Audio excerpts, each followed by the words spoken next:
ang napahanga kay Senate President Juan Ponce Enrile dahil sa kanyang pag-preside sa impeachment trial sa napatalsik na Chief Justice Renato Corona.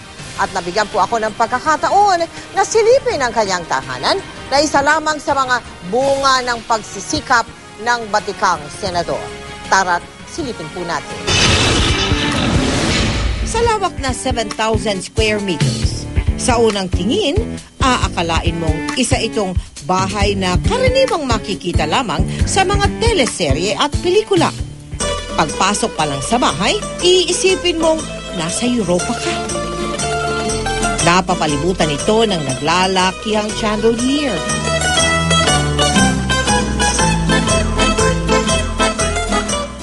Ang dining room nito ay siyang parang ginagamit ng mga royalty.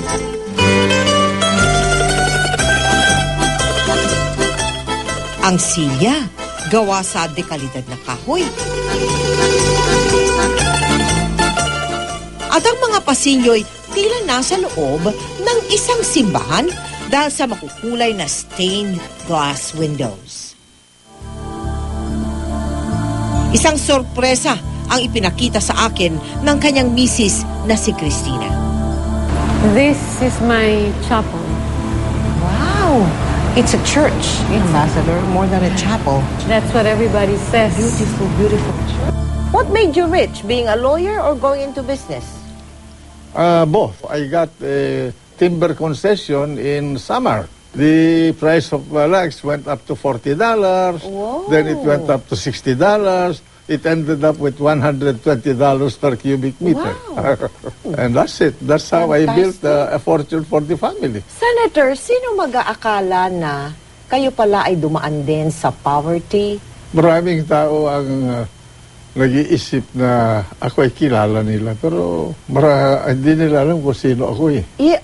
Kung saan ako nanggaling. Kung ako ay lumalaki na, kaiba ako dun sa mga ibang kapatid ko at Because you were mestizo, you were good looking. Ako tinatawag ng mga kababata ko, mga kaklase ko na bastardo. Tinanong ko sa nanay ko, ano ba ito? Wow, you confronted your mom. Pagkatapos ayaw niya sabihin, pero sa bandang huli sinabi na. I'm sure you already know na marami po ang humanga sa inyo bilang presiding officer in the impeachment trial. Hindi ko inaakala na magkaganon eh. Hindi? Bakit po, sir?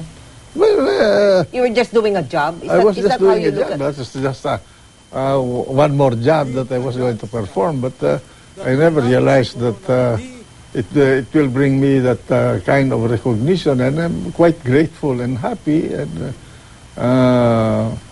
thankful to those that trusted me.